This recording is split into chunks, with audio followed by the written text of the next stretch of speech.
Hello， 大家好，这里是雨辰北，欢迎收看本期视频。今天我们要测评的是来自次元巨像的新品间隙魔女星川猫猫黑发版。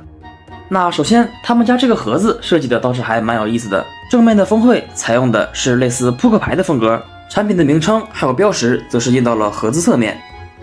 那作为豪华版，这款的配件还是很丰富的，面雕附带了4张，手型则是一共6对，外加一个替换脖子。手持类配件附带了一把魔法扫帚、1根长魔杖、1盏提灯，还有3根短魔杖。穿戴类配件附带了1顶魔女帽、1个裙摆、1根尾巴，还有1对恶魔翅膀。最后还有一个支架以及一些备用零件。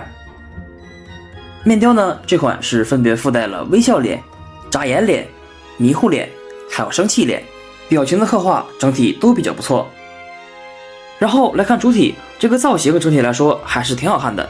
虽然上半身这个只套2个袖子的穿搭多少是有点超前，但整体来看，这款造型依旧是比较经典的魔女风格。那涂装方面，这个衣服的涂装倒是都还不错，但是这皮肤的涂装可是发了个大车，身体侧面还有后背的肤色看起来都会有点发青，应该就是涂装不均匀导致的。而头发呢，这个前发是做了一个渐变涂装，但前发和后发这个过渡就太生硬了，感觉中间应该再加一点渐变作为衔接。然后来看配件，首先是这个蝴蝶结和后裙摆，整体的褶皱刻画得很自然，并且裙摆的尾部也有渐变涂装。安装就直接对准人偶背部的孔位插入即可。而这个恶魔翅膀红色的尖刺部分是采用了金属红涂装，透明件部分则是幻彩涂装，在灯光下会有这种流光溢彩的效果。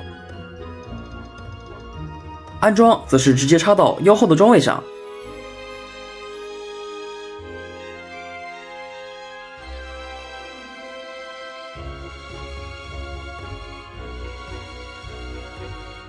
然后这个尾巴是带有3段的口动关节，尾端是一个带有渐变涂装的桃心造型。安装方式则是分为以下2种，不过这个尾巴的位置都是有点奇怪的，长到了后腰上，总感觉像是某种外星生物的构造。而这个帽子顶部依旧是紫色的阴影涂装，一圈是这个金属红的分件作为装饰，尾端则是一块银色分件作为点缀。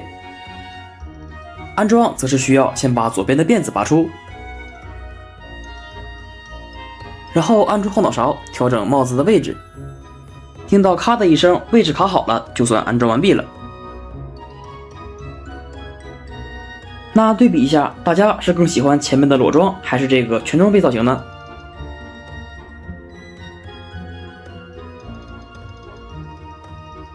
然后来看武器部分，首先是这个魔法扫帚，还有这根长柄魔杖。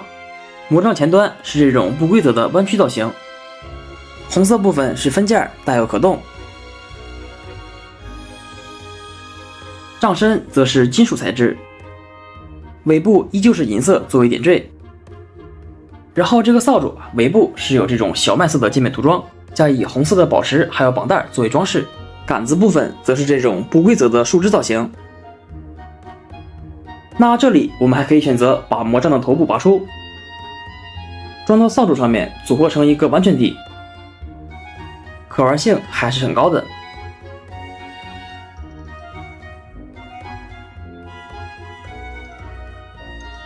然后这个提灯也是做了分件，中间可以拆开，内部还有紫色的火焰细节。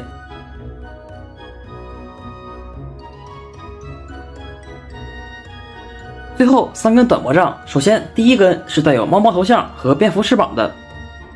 另外2根则是单纯的五角星。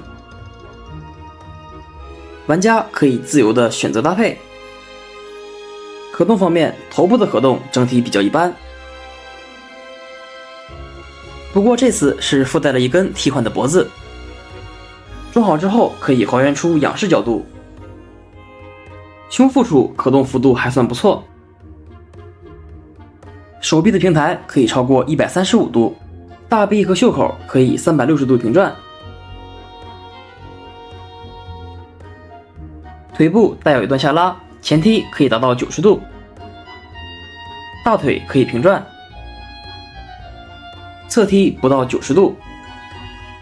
然后这个屈膝才是最抽象的，这膝盖明明是用了双段关节，但因为这个靴子的部分采用的不是软胶，而是硬胶，导致这个可动幅度只能达到90度。虽然都说玩机娘好看就行了，可动没那么重要，但是这只有90度，就也还是有点说不过去。然后脚部这个上抬下压还有左右接地都还不错，脚尖依旧是可以抬起。最后这个翅膀也可以上下前后的进行可动。好，那么最后来总结一下，次元巨象这款间隙魔女其实整体来说还算不错，造型设计、配件量还有把玩手感都比较不错，只是被这个皮肤涂装还有膝关节可动狠狠拖了后腿，希望后面产品可以着重的优化一下。好，那么本期视频到这里就要结束了，这里是雨神北，我们下期不见不散。